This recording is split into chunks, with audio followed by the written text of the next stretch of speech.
مریضوں کی شفا یابی کے لیے، بے اولاد مومنین کو نیک و صالح اولاد کے لیے، اور بالخصوص جن مومنین نے آپ کے ذمے، مجھ حقیر کے ذمے خصوصی اولاد کے حق میں دعا کے لیے کہا ہے، ان کو خداوند عالم جلد سے جلد اولاد عطا فرمائے۔ مل کے بآواز بلند صلوات۔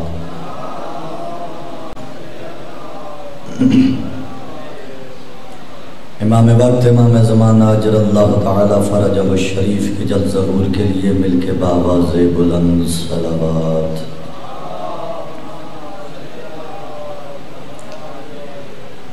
ماشاءاللہ ولا حول ولا قوة الا باللہ العلی العظیم۔ بسم اللہ الرحمن الرحیم۔ الحمد للہ القدیم القاہر العظیم القادر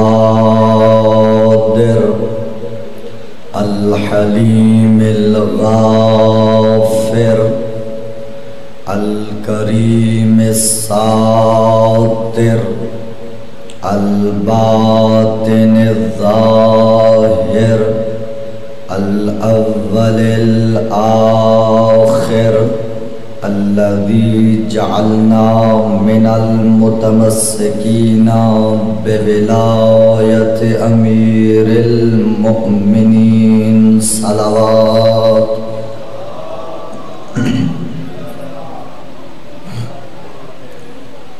الصلاة والسلام والتحية والإكرام على الشريف المشرف بأشرف الرسالات الكريم المكرم بأكرم البينات العظيم المعظم بأعظم الآيات الفاضل المفضل على جميع الكائنات مولانا مولا الثقلين جد الحسن والحسين ابی القاسم محمد اللہم صلی علی محمد وعلى آلہ الطیبین الطاہرین المعصومین المنتجبین المنتخبین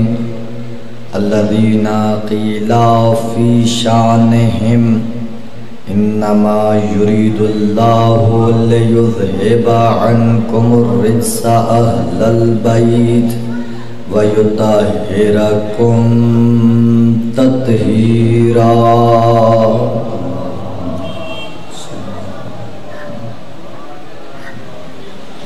اما بعد فقد قال الحكيم في كتابه المتين وفرقانه الحميد وقوله الحق بسم الله الرحمن الرحيم وإذ قال ربك للملائكة إني جاعل في الأرض خليفة۔ صلوات پڑھ دیں محمد والے۔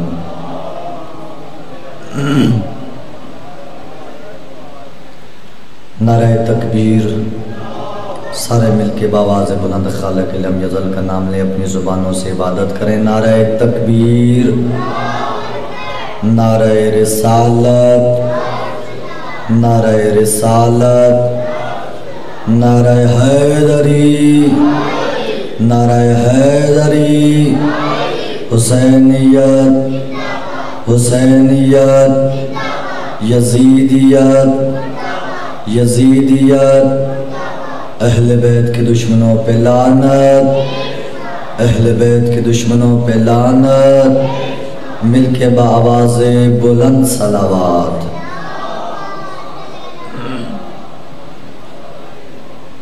عزیزان گرامی قدر، موالیان حیدر کرار، عزاداران مظلوم کربلا، میں نے کل تک کی گفتگوؤں میں، پرسوں جو مجلس یہاں پہ وبا تھی وہاں تک کی گفتگو میں آپ کی خدمت میں جو عرائض رکھی وہ یہ تھی کہ نظام ہدایت کو خداوند عالم نے قائم کیا اور خالق لم یزل نے ہمیں ایک سے بڑھ کے ایک باکمال ہادی دیا.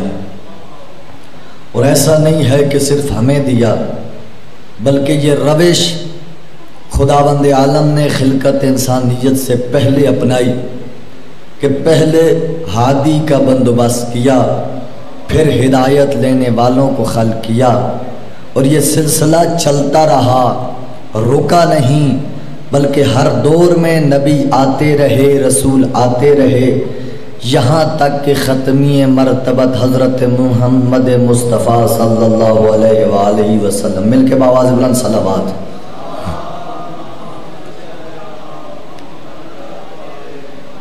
آپ کی ذات تشریف لائی اور انسانیت کی ہدایت اپنے عروج کو آپ کے دور پہ پہنچی. ہر شے کو کمال ملا تو آپ کے دور میں، ہر شے کو عظمت ملی تو آپ کے دور میں. یہ کمال انسانیت نہیں تو کیا ہے کہ اگر علم کی ابتدا ہو تو وَعَلَّمَ الْآدَمَ الْأَسْمَاءَ، یعنی ہم نے آدم کو کچھ اسماء کا علم دیا. یہ ہے علم کی ابتدا، اور علم کی انتہا یہ ہے کہ رسول کھڑے ہو کر کہہ رہے ہیں انا مدینۃ العلم وعلی بابھا، میں علم کا شہر ہوں اور علی اس کا دروازہ ہے. یار یہ کمال ہے علم کی. اور عزیزان گرامی قدر، ذات ختمی مرتبت کوئی معمولی ہستی نہیں تھی. خداوند عالم نے ہر کمال کو اس ہستی کے وجود کے ذریعے اس دنیا کو عطا کیا. جہاں پہلے دین منسوخ ہوتے تھے، جہاں پہلی کتابیں منسوخ کر دی جاتی تھی، لیکن جب رسالت آئے اور رسالت تمام ہونے لگی، رسول آ گئے ہادی بن کر اس امت کی نجات کے لیے، اور قیامت تک کی ہدایت ان کے ذمے ہو گئی. اور ایسی کمال کا دین خداوند عالم نے ان کے حوالے کیا کہ جس دین کے متعلق آ کے بات ہی تمام کر دی اور یہ اعلان کر دیا کہ الیوم اکملت لکم دینکم. نبی ہم نے تمہاری رسالت کو تمام کر کے، ولایت کو شروع کر کے آج دین کو مکمل کر دیا اور نعمتیں اپنی تمام کر دی ہیں. یعنی ولایت کوئی معمولی نہیں ہے. جہاں ختمی مرتبت پہ رسالت کوئی معمولی نہ تھی، وہاں ولایت بھی کوئی معمولی منصب نہیں ہے. رسالت عالمین کے لیے رحمت ہے اور ولایت عالمین کے لیے نعمت ہے. اگر آپ کی توجہ ہو تو میں جملہ ہدیہ کر دوں کہ خود رسول مکرم اسلام نے فرمایا کہ بیٹیاں باپ کے لیے رحمت ہوتی ہیں اور بیٹے باپ کے لیے نعمت ہوتے ہیں. قیامت کے دن رحمت پہ اجر ملے گا اور نعمت پہ سوال کیا جائے گا. بس یہی تو خدا سمجھانا چاہتا ہے کہ میں نے رسالت کو رحمت بنا کر بھیجا ہے. رسول میرا عالمین کے لیے رحمت ہے. رحمت کے بارے میں قیامت میں سوال نہیں بلکہ اجر دوں گا، اور علی کو میں کائنات کے لیے نعمت بنا کے بھیجوں گا. کائنات کی یہ ختم ہو جائے گی، قیامت برپا ہوگی. جو جو بھی میری بارگاہ میں آئے گا میں علی جیسی نعمت ہے اس کے بارے میں. یعنی ولایت نعمت ہے اور یہی نعمت تمام ہوئی ہے اور یہ سلسلہ ولایت چلا. اور ایسا نہیں ہے کہ صرف امیر کائنات پہ نہیں. عزیزان گرامی قدر، ہم نے جن کو امام مانا ہے وہ منصوص من اللہ مانا ہے، اور جن کو ہم نے ہادی مانا ہے منصوص من اللہ مانا ہے. ہم نے کچھ دیکھ کے مانا ہے، بنا دیکھ ہی مانا. اور ہمیں جنہیں ہادی دیکھ کے مانا ہے وہ اتنے باکال ہیں کہ جس دور میں بھی ہوں اس دور میں بیٹھے ہوں اس مسند پر، اس مسند پر کمال علم بھی دکھاتے ہیں، کمال جوہر بھی دکھاتے ہیں، کمال عبادت بھی دکھاتے ہیں، کمال ریاضت بھی دکھاتے ہیں، کمال دعا بھی دکھاتے ہیں. دشمن انہیں مٹانے کی کوشش کرتا ہے، مگر اللہ کا یہ وعدہ ہے کہ وہ ہمیشہ زندہ رہیں گے اور ہمیشہ وہ آباد رہیں گے۔ عزیزان گرامی قدر، امام رضا علیہ السلام کا جو زمانہ آیا تو امام رضا علیہ السلام کو مامون الرشید نے پوری سازش کے تحت مدینہ سے بلوایا تھا خراسان میں، اور جب خراسان میں لایا تو وہ امام کے ساتھ مخلص نہیں تھا، بلکہ ہر موقع پر اس کی یہ چال ہوتی تھی، اس کی یہ ڈال ہوتی تھی، میں کسی طرح بھی امام کو لوگوں کے درمیان میں نعوذ باللہ رسوا کروں، مگر اللہ اس کی ہر کوشش کو ناکام کر دیتا۔ ایک مرتبہ ایسا ہوا کہ قحط پھیل گیا اور لوگ بڑے پریشان تھے کہ باران رحمت نہیں ہو رہی۔ اس نے سارے موسمیات جاننے والے لوگوں کو بلایا اور سوال کیا، بتاؤ کیا باران رحمت ہوگی؟ سب نے کہا کہ کوئی آثار نہیں ہے۔ اس نے اپنے وزیر سے کہا کہ اچھا موقع ہے، علی ابن موسیٰ رضا کو بلایا جائے اور کہا جائے کہ باران رحمت نہیں ہو رہی، آپ دعا کیجئے، خالق آپ کی سنتا ہے۔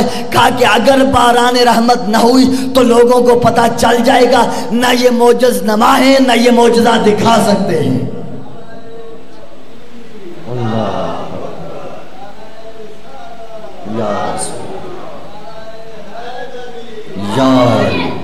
اب زندہ آباد، مردہ آباد، اللہم صلی علی محمد۔ اب لوگ آئے امام کی خدمت میں، کہا یا ابن رسول اللہ باران رحمت کی بڑی ضرورت ہے۔ امام نے کہا اچھا چلو میرے ساتھ ایک میدان میں چلتے ہیں، مل کے نماز استسقاء پڑھتے ہیں، اس کے بعد خدا کی بارگاہ میں دعا کرتے ہیں اور خداوند عالم اپنا کرم اپنی رحمت نازل فرمائے گا۔ عزیزان گرامی قدر، ادھر امام نکلے، آئے میدان میں ایک صحرا میں، یہ اپنے وزیر کے ساتھ کھڑا ہے، کہا ابھی پتہ چل جائے گا دنیا والوں کو باران رحمت ہونی نہیں ہے، اس کے کوئی آثار نظر نہیں آ رہے۔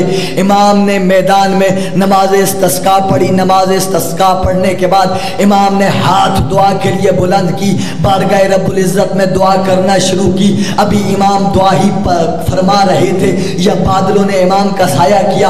جو ہی بادلوں نے امام کا سایہ کیا، یہ حاکم دیکھ کے حیران ہو گیا۔ اس نے کہا موسمیات والوں نے تو بتایا تھا کہ بارش کے کوئی آثار نہیں ہیں، پھر یہ بادل کدھر جا رہے ہیں؟ اچھا ہو سکتا ہے کہ یہاں سے گزر کے کہیں اور جانا چاہتے ہوں۔ امام دعا فرما ہی رہے تھے یا بادلوں نے برسنا شروع کیا۔ جو ہی باران رحمت نازل ہوئی، یہ تڑپ گیا۔ تڑپ کر اس نے کہا سارے موسمیات والوں کو بلاؤ، کہا کہ تم نے جو مجھے بتایا تھا وہ لوگوں کو نہ بتانا ورنہ ہم رسوا ہو جائیں۔ لوگوں سے کہہ دینا کہ بارش کے آثار تھے، دعا مانگی، بارش آ گئی۔ یہ پتہ نہیں ہے کہ تم جتنی سازشیں کرو، اللہ جن کے ساتھ ہو، جنہیں اللہ بنا کے بھیجے، انہیں دنیا والے مل کر بھی نہیں مٹا سکتے۔ دنیا والے اب ہر مقام پہ ہادی کو گرانے کی کوشش کی گئی۔ اب اس نے ایک ایسی سازش چلی، اس نے سوچا کہ میں پوری دنیا میں علی ابن موسیٰ رضا علیہ السلام کو، شیعوں کے 8ویں امام کو پوری دنیا کے سامنے رسوا کر دوں گا، نعوذ باللہ من ذالک نقل کفر نباشد۔ اس نے ایک مناظرہ رکھوایا جس میں ساری دنیا سے علماء کو بلایا، ہر مذہب کے عالم دین کو دعوت دی گئی۔ یہودی عالم بھی آ گیا، عیسائی عالم بھی آگے، دیگر جو بھی علماء تھے سب کو دعوت ہو گئی۔ کہا کہ آپ ہمارے پاس آئیں، آنے جانے کا خرچہ ہماری طرف سے، رہائش ہماری طرف سے۔ سارے آ گئے۔ جب دعوت پوری ہو گئی، دربار سج گیا اور یہ سازش کی گئی کہ ہماری اس دعوت کی خبر علی ابن موسیٰ رضا کو نہیں لگنی چاہیے۔ اب جب سارا دربار سج گیا، سارے علماء کرسی نشین ہو گئے، سب لوگ آ کر بیٹھ گئے، تو کسی کو بھیجا گیا کہ جاؤ جا کر علی ابن موسیٰ رضا کو بلاؤ کہ حاکم وقت نے آپ کو دربار میں طلب کیا ہے۔ اب جو شخص اٹھ کر گیا دربار میں سے، وہ تقیہ میں تھا، شیعہ تھا، امام کے سامنے آیا، کہا امام آج دربار میں آپ کو بلایا ہے۔ امام نے اس کے چہرے کی طرف نگاہ کی، فرمایا کہ بلایا دربار میں مجھے جا رہا ہے، مگر چہرے تمہارے اوپر پریشانی نظر آ رہی ہے۔ اس نے کہا مولا بازار دربار کا منظر ہی بڑا عجیب ہے۔ کہا کیا ہوا؟ کہا آج دربار میں مامون نے علماء کو جمع کیا ہے، ہر مذہب کے ہر مکتب کا عالم دین وہاں پر بلایا گیا ہے اور آپ سے مناظرہ کرنا چاہتے ہیں۔ کہا اس کے متعلق پریشان ہونے کی کیا ضرورت ہے؟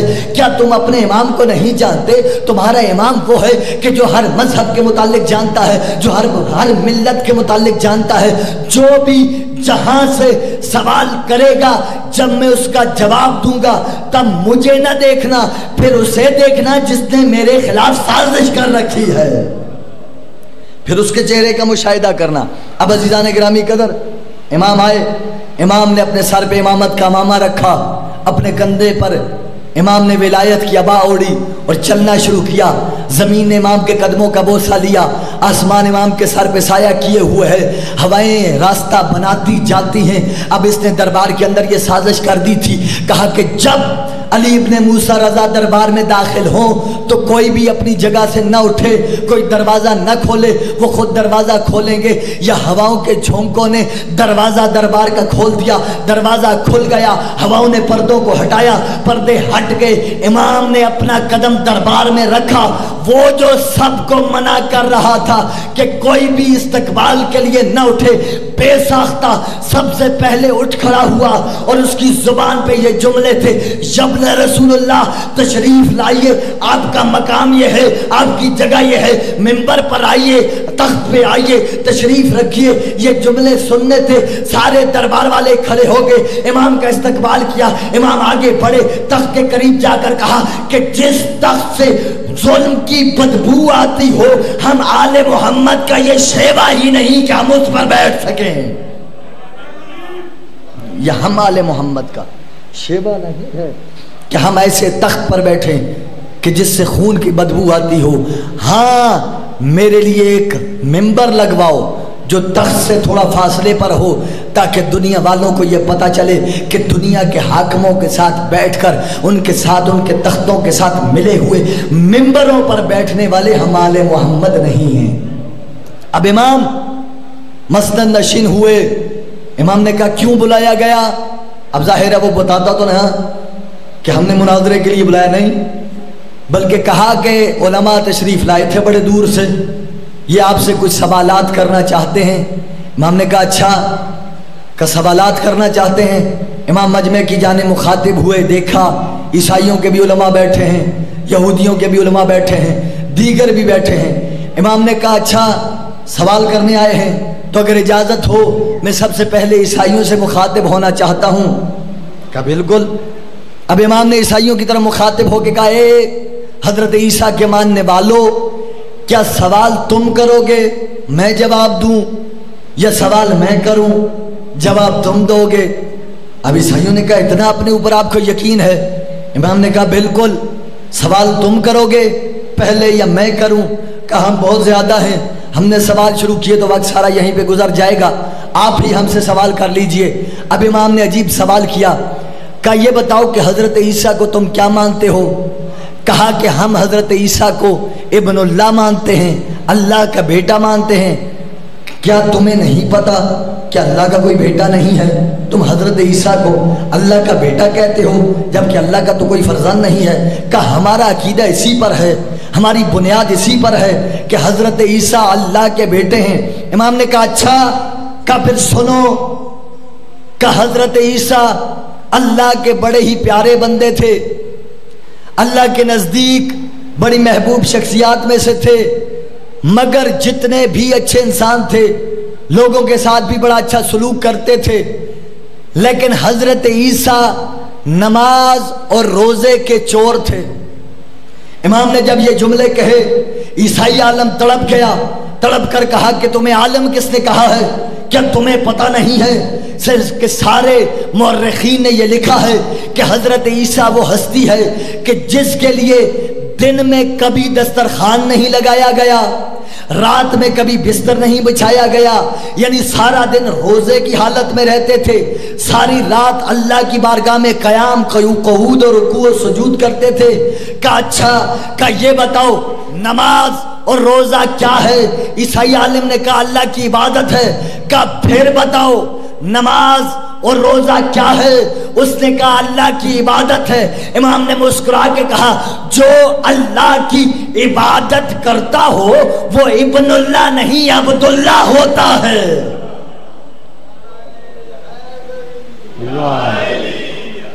وہ اللہ کا بیٹا نہیں اللہ کا بندہ ہوتا ہے۔ اب عیسائی عالم بالکل چپ ہو گیا، نہ کوئی سوال نہ کوئی آگے بات۔ اس کے بعد اب توحید ثابت کرنے کے بعد پھر امام مخاطب ہوئے یہودی عالم کی طرف، کہا کہ تم سوال کرو گے یا میں سوال کروں؟ وہ عیسائیوں کا سارا منظر دیکھ چکا تھا، بڑی ہی محتاط انداز میں کہا آپ ہی سوال کر دیجئے۔ تو امام نے کہا یہ بتاؤ کہ تم حضرت موسیٰ کو نبی مانتے ہو، اس کے بعد حضرت عیسیٰ کو نبی نہیں مانتے، پھر حضرت مصطفیٰ کو نبی نہیں مانتے، باقی بھی نبی ہیں انہیں نبی کیوں نہیں مانتے؟ تو اس نے کہا کہ جو معجزات حضرت عیسیٰ نے دکھائے ہیں وہ کسی نے نہیں دکھائے، لہٰذا ہم حضرت موسیٰ کے بعد کسی کو نبی کیسے مان لیں؟ امام نے کہا حضرت موسیٰ نے کیا معجزات دکھائے؟ کہا حضرت موسیٰ کا عصا زمین پر پھینکتے تھے تو اژدہا بن جاتا تھا، اپنی بغل میں ہاتھ ڈالتے تو ید بیضاء ہو جاتا تھا۔ کہا بعد والے نبیوں نے اس سے بڑے معجزے دکھائے، حضرت عیسیٰ وہ تھے جو مردوں کو ٹھوکر سے جگا دیتے تھے، حضرت مصطفیٰ وہ تھے جو انگلی کے اشارے سے چاند کے 2 ٹکڑے کر دیتے تھے۔ اس نے کہا یہ ہماری معتبر کتابوں میں نہیں ہے، کوئی ہماری معتبر کتابوں سے دلیل ہو تو دو۔ کہا تمہاری نظر میں سب سے معتبر کتاب کون سی ہے؟ اس نے کہا بھلا ہماری نظر میں توریت سے زیادہ معتبر کیا ہو سکتی ہے؟ یہ جملے کہنے تھے۔ امام نے کہا اگر میں توریت سے ثابت کر دوں تو مانو گے؟ اس نے کہا بالکل، اگر توریت میں لکھا ہے تو دکھا دیجئے۔ امام نے کہا اچھا سب سے پہلے تو یہ دیکھ کیا میں توریت پڑھنا جانتا بھی ہوں یا نہیں جانتا؟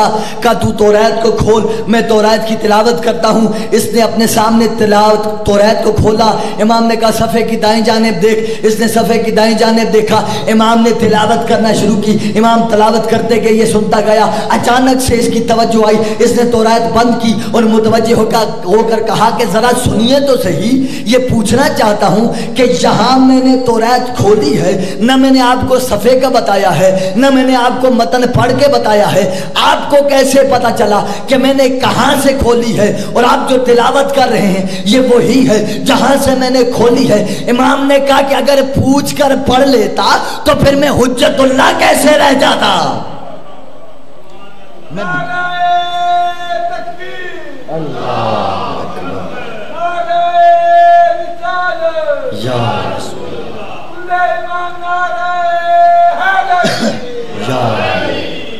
میں حجت اللہ ہوں، میں رازوں سے واقف ہوں۔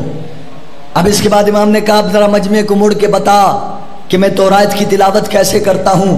اس نے مجمع سے مڑ کے کہا کہ میں یہودی عالم ہو کر یہ گواہی دیتا ہوں کہ یہ جو شخص ممبر پہ مسند نشین ہے یہ مجھ سے بہتر توریت کے علم کو جانتا ہے، توریت کی تلاوت کو جانتا ہے۔ اس کے بعد امام نے کہا کیا توریت کے اندر یہ لکھا ہے کہ وَتَجَلَّى رَبُّكَ عَلَى جَبَلِ الطُّورِ کہ تمہارے رب نے اپنی تجلی کو دکھایا کوہ طور پر؟ اس نے کہا بالکل موجود ہے، لکھا ہوا ہے۔ کہ اس سے مراد کیا ہے؟ کہ اس سے مراد یہ ہے کہ پروردگار عالم نے اپنی وحی نازل کی ہے حضرت موسیٰ پر کوہ طور پر۔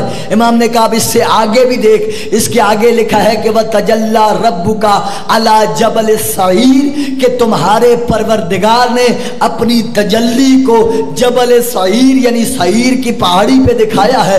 پتہ ہے یہ سعیر کی پہاڑی کون سی ہے؟ اس نے کہا نہیں پتا۔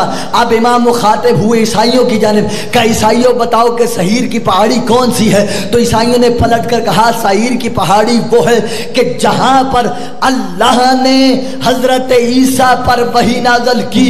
اس کے بعد امام نے فرمایا کہ اس سے آگے دیکھ، اس سے آگے لکھا ہے کہ وَتَجَلَّى رَبُّكَ عَلَى جَبَلِ الفاران کہ تیرے پروردگار نے تجھے اپنی تجلی دکھائی جبل فاران یعنی کوہ فاران پر۔ کیا تجھے پتا ہے کہ کوئی فاران کون سا ہے؟ اس نے کہا نہیں، کہا پورے عرب میں پوچھ لے، عرب والے جانتے ہیں کہ صرف مکہ کی پہاڑیوں کو کوئی فاران کہا جاتا ہے، اور انہی پہاڑیوں کے اندر غار ہرا ہے کہ جس کے اندر میرے مصطفیٰ جایا کرتے تھے، اور واحد مصطفیٰ کی ذات ہے کہ جس نے دعویٰ کیا کہ اللہ نے مجھ پہ سب سے پہلی وحی نازل کی غار ہرا کے اندر، یعنی اللہ نے اپنے رب کو تجلی دکھائی کوئی فاران کے اندر۔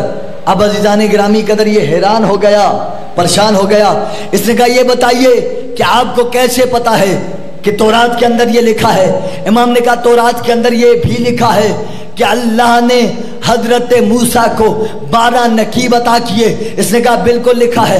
کہا پھر اللہ نے یہ بتایا کہ جیسے ہم نے موسیٰ کو 12 نقیب عطا کیے، ویسے ہی ہم نے مصطفیٰ کو 12 جانشین عطا کیے۔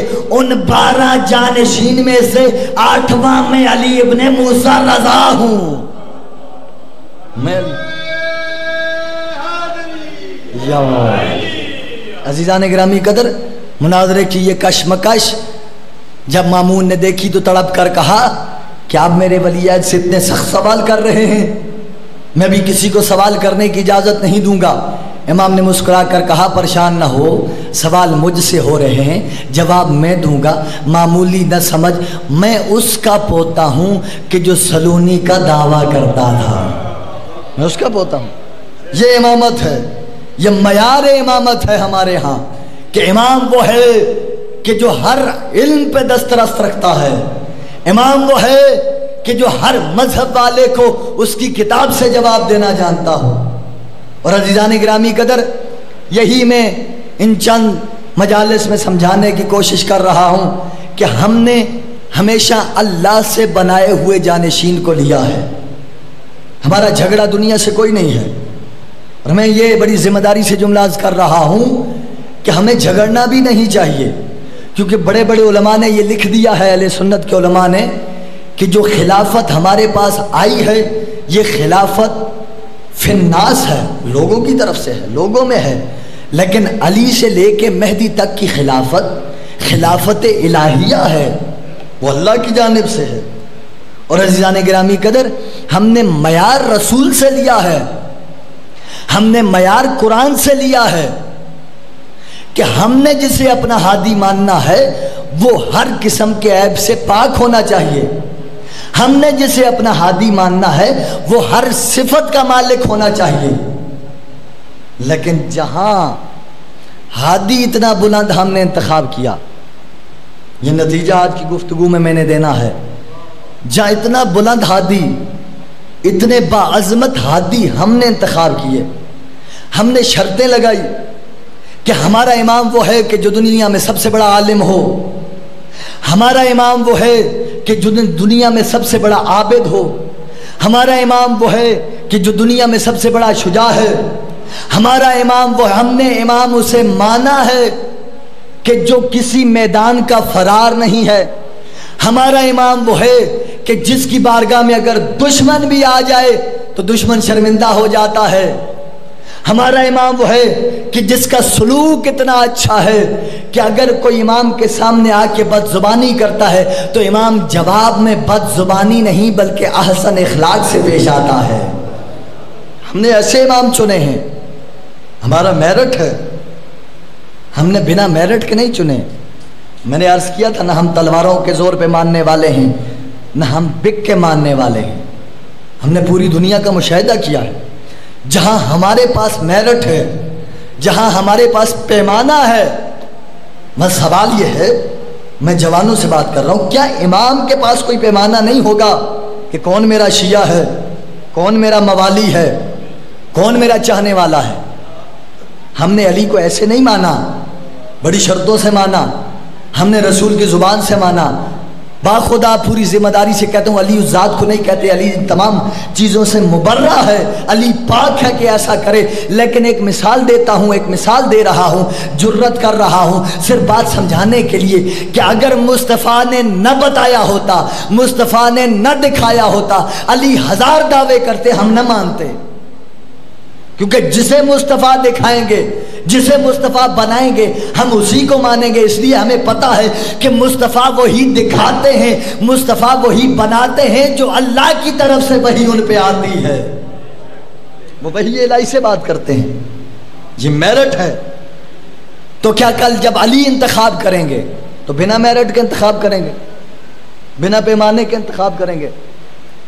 دیکھیے میں فخر سے، میں پوری ذمہ داری سے، مجھے کسی چوک میں، مجھے کسی چوراہے میں کھڑا کیا جائے اور کہا جائے کہ بڑے دعوے کے ساتھ اپنے اماموں کے نام لو، اپنے اماموں کے بارے میں بات کرو، باخدا ایک لمحے کے لیے جھجک نہیں آئے گی، ایک لمحے کے لیے شرمندگی نہیں آئے گی، جیسا چوک ہو، جیسا چورایا ہو، لوگ دشمنوں کا مجمع ہو، فخر ہوگا مجھے علی کا ذکر کرنے میں، اس لیے کہ مجھے پتا ہے علی کہتے ہی اسی کو ہیں جو ہر جگہ پہ بلند نظر آئے۔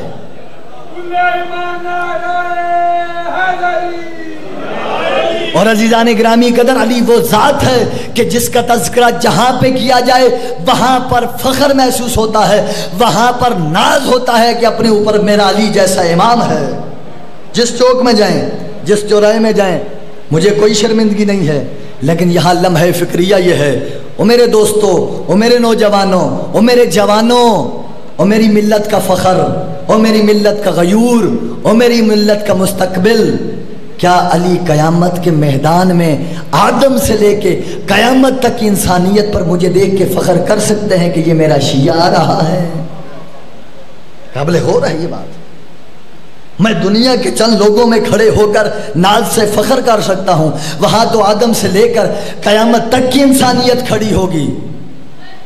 کہیں ایسا نہ ہو کہ او میرے جوانوں، میری جوانی ایسی ڈھل جائے کہ میں علی علی تو کرتا رہوں لیکن قیامت میں علی میری وجہ سے شرمندہ نہ ہو جائے،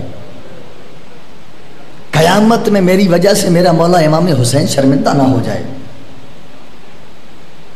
عزیزان گرامی قدر، حسین ایسے ہی کربلا میں نہیں آئے، حسین ہمیں رلانے تو نہیں آئے، کربلا رونے کا نام نہیں ہے، کربلا رلانے کا نام نہیں ہے، رونا اور رلانا یہ مقصد اور ہدف نہیں ہے، رونا رلانا وہ رستہ ہے کہ جسے طے کر کے ہم نے ایک لمحے میں حر بن جانا ہے۔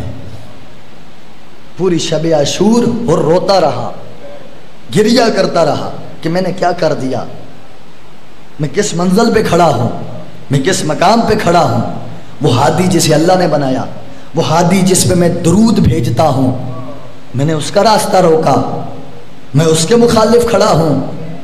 اگر بیٹھ کے روتا رہتا تو لشکر یزید میں رہ جاتا، لیکن ایک مرتبہ ہور اٹھا، اپنے آنسو پونجے اور لشکر امام حسین کی طرف بڑا چلتا چلتا آیا، حسین کی بارگاہ میں آ کر کہا مولا اب رونا چاہتا ہوں، اس لیے رونا چاہتا ہوں کہ آپ مجھے بخش دیں گے تو میری آخرت بن جائے گی۔ میں دنیا میں رسوا نہیں ہونا چاہتا، میں آخرت میں ذلیل نہیں ہونا چاہتا۔ ایک لمحے میں جہنمی سے جنتی بنا دیا، یہ اتنے کریم ہیں۔ لیکن عزیزان گرامی قدر، ایک ذمہ داری سے، شب عاشور ہے آج، امام نے آج کی رات کے حصوں کو تقسیم کر کے رکھا تھا، آج کی رات کے حصے تقسیم تھے 3 حصوں میں، ایک حصہ اپنے اصحاب کے لیے، ایک حصہ اپنے انصار کے لیے، ایک حصہ اللہ کے لیے۔ اب جو اصحاب کا حصہ تھا، امام اصحاب سے گفتگو کر رہے تھے، ساری آپ نے سنی ہوئی ہے کہ چراغ کو گل کر دیا، امام نے کہا جس نے جانا ہے وہ چلا جائے، جس نے میرے ساتھ رہنا ہے وہ رہے، میں اپنی بیعت اٹھا رہا ہوں، کسی کو نہیں روکوں گا، بے شک کوئی بھی میرا انتظار نہ کرے، میں کسی کو نہیں روکوں گا، آج جس نے جانا ہے وہ چلا جائے۔ پھر امام نے کہا ہو سکتا ہے شاید کسی کو شرم آ رہی ہو، کہا اکبر بیٹا چراغ بجھا دو، چراغ بولو بجھ گیا۔ امام نے کہا جس نے جاننا ہے وہ چلا جائے۔ پھر جب دوبارہ چراغ جلایا گیا تو اصحاب موجود ہیں، کوئی صحابی نہیں جا رہا۔ امام نے کہا میں نے بیعت اٹھا لی، تم پھر بھی نہیں جانا چاہتے؟ سنو گے کیسا جذبہ ہے۔ زہیر ابن کین نے کھڑے ہو کر کہا مولا ہم حق پر ہیں۔ امام نے کہا بالکل حق پر ہیں۔ امام نے کہا پھر زہیر کو پھر مار دیا جائے، پھر اٹھایا جائے، پھر مار دیا جائے، پھر اٹھایا جائے، اور ایسے 1000 مرتبہ بھی کیا جائے، زہیر ایک لمحے کے لیے بھی حسین کا ساتھ نہیں چھوڑے گا۔ ایسے اصحاب تھے حسین کے ساتھ، ایسے انصار تھے حسین کے ساتھ۔ کیسے انصار تھے؟ اپنا ہی بیٹا شہزادہ علی اکبر پوچھتا ہے بابا ہم حق پر ہیں؟ پتا تھا آپ کو اور مجھ کو پیغام دینا تھا۔ کہا بیٹا اس میں کوئی شک ہے کہ ہم حق پر نہیں ہیں؟ مسکرا کے علی اکبر نے کہا بابا پھر کیا فرق پڑتا ہے، موت ہم پہ آ جائے یا ہم موت پہ جا پڑے، پھر کیا فرق پڑتا ہے۔ لیکن ایک منزل پہ آ کے امام نے عجیب جملہ کہا، پڑھیے شب عاشور کی گفتگو کو۔ امام نے ایک منزل پر آ کے کہا اے میرے اصحاب، میں نے تمہیں جنت میں مقام دکھا دیے ہیں، تمہارا مقام جنت میں کیا ہے میں نے تمہیں دکھا دیا ہے، تمہاری منزلت جنت میں کیا ہے میں نے تمہیں دکھا دی ہے۔ لیکن میرے اصحاب اگر کسی نے کسی بندے کا، کسی خدا کے بندے کا کوئی قرض دینا ہے، کوئی معافی مانگنی ہے تو وہ ابھی چلا جائے، معافی مانگ کے آئے گا تو میں حسین جنت کا ضامن ہوں، لیکن اگر کسی بندے کا قرض رہ گیا تو میں حسین جنت کا ضامن نہیں ہوں۔ یہ شب عاشور کی گفتگو ہے امام کی، یہ پیغام ہے ہمارے لیے امام کا کہ آخرت میں آنا ہے تو لوگوں سے کم اپنا دامن صاف کر کے آؤ، لوگوں سے۔ وہ رب کائنات اتنا کریم ہے کہ وہ چاہے تو اپنے حقوق معاف کر سکتا ہے۔ جس نے نماز کا انکار نہیں کیا، نماز نہیں پڑھی، ہو سکتا ہے کسی وجہ سے چھوٹ گئی ہو، کسی مجبوری سے چھوٹ گئی ہو، نماز کو مانتا بھی ہے، نماز کی تعظیم بھی کرتا ہے، اللہ معاف کرے گا، وہ کریم ہے، معاف کر سکتا ہے، اس کے اختیار میں ہے۔ روزے کا انکاری نہیں ہے لیکن کسی وجہ سے روزہ نہیں رکھا، وہ کریم ہے، معاف کر سکتا ہے۔ حج واجب تھا، مجبوری آ گئی، حج رہ گیا، کسی وجہ سے نہیں کر سکا، اللہ معاف کر سکتا ہے۔ مل کے باواز بلند صلوات پڑھیے گا۔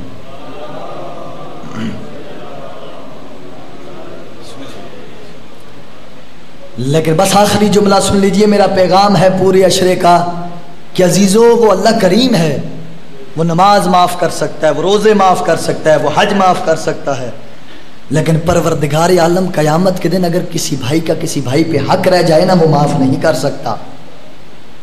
کسی ہمسائے نے ہمسائے کا حق ضائع کیے، وہ اللہ معاف نہیں کر سکتا۔ یہ دنیا کے معاملے ہیں، دنیا میں نبٹ کے جانا، اور آل محمد بھی انہی کی شفاعت کریں گے جو اپنے بھائیوں کے حق ادا کر کے جائیں گے، جو اپنے عزیزوں کے حق ادا کر کے جائیں گے۔ مٹ جائے گی دنیا، ختم ہو جائے گی۔ کوشش کرو کہ دنیا میں ایک دوسرے کے ساتھ ایسے رہو کہ جیسے آل محمد چاہتے ہیں۔ ولایت علی ہمیں ایک دوسرے کے گلے سے گلا ملانے کے لیے دی گئی ہے، ایک دوسرے سے لڑنے کے لیے نہیں دی گئی۔ بس عزیزو یہی میرے عشرے کا پیغام ہے کہ جتنے عظیم وہ تھے کم سے کم ان کا عظیم پیروکار بننے کی ہمیں کوشش کرنی چاہیے۔ بس عزیزو آ جائے گی کل روز عاشورہ، وہ وقت آ جائے گا کہ جب حسین کے اصحاب و انصار قربان ہونے لگیں گے۔ میں 2-3 جملے جلدی کیونکہ ذاکر صاحب نے کہیں مجالس پڑھنے جانا ہے، انہیں زیادہ زحمت نہ دوں۔ ایک شہزادہ ہے، آپ نے شہزادہ قاسم کی شہادت ذاکر صاحب سے مفصل سنی ہے۔ امام حسن کا ایک اور فرزند ہے کہ جو کربلا میں شہید ہوئے ہیں، میرا جی چاہ رہا ہے ان کے مصائب 2 جملے پڑھوں۔ عبداللہ ابن حسن جو امام حسن کے فرزند ہیں کربلا کے میدان میں، عزیزو سن چھوٹا ہے، کم سن ہیں، زیادہ عمر نہیں ہے۔ اہل مقتل نے عجیب جملہ لکھا، کہا کہ جب آخر وقت میں امام کا کوئی صحابی کوئی ساتھی نہیں بچا، امام الوداع کر کے چلے میدان کی جانب، تو یہ شہزادہ خیمے سے باہر آیا، اپنے چچا کو دیکھ رہا تھا کہ جب چچا زین سے زمین پر آئے، اور زین سے زمین پر آئے نا تو ظالموں نے حسین کو گھیرا، تو یہ بچہ برداشت نہ کر سکا، دوڑنے لگا مقتل کی جانب۔ دوڑتے دوڑتے اس مقام پہ آیا جہاں پر چچا اپنا آخری سجدہ دے رہے تھے۔ کہا جو ہی حسین سجدے کے لیے جھک رہے تھے نا، ایک ظالم نے اپنی تلوار حسین کی جانب بڑھائی نا، شہزادے نے جلدی سے اپنے ہاتھ آگے کیے، کہا ظالم میرے چچا کو نہ مار، میرا چچا 3 دن کا بھوکا ہے، میرا چچا 3 دن کا پیاسا ہے، صبح سے لاشیں اٹھا اٹھا کے تھکا ہوا ہے، کبھی اکبر کا لاشا اٹھاتا ہے، کبھی قاسم کے ٹکڑے اٹھاتا ہے، کبھی عباس کے لاشے کو اپنے گود میں رکھتا ہے، کبھی اصغر کے لاشے کو اٹھا کے تھکا ہوا ہے۔ عزادارو جب شہزادے کے ہاتھوں پر تلوار لگی نا، دونوں ہاتھوں کی انگلیاں شہزادے کی کٹ گئی، شہزادہ تڑپتا تڑپتا زمین پر گر گیا۔ ظالم نے کوئی ترس نہیں کھایا، گھوڑے دوڑانے لگے۔ اہل مکتب نے عجیب جملہ لکھا، ایک ظالم کا گھوڑا عبداللہ ابن حسن کی چھاتی سے ایسا گزرا کہ عبداللہ ابن حسن کی آواز آئی، چچا میرے لیے سانس لینا دشوار ہو گیا ہے۔ حسین نے شہزادے کو اٹھا کے اپنے سینے سے لگایا، رو کر کہا، او میرا شہزادہ تو خیمے سے آیا کیوں تھا؟ کہا چچا جس بیٹے کا چچا مارا جا رہا ہو وہ بھتیجا کھڑے ہو کے برداشت نہیں کر سکتا۔ چچا جتنی میری طاقت تھی میں آپ کو بچانے کی کوشش۔ اللہ لعنت اللہ علی قوم الظالمین۔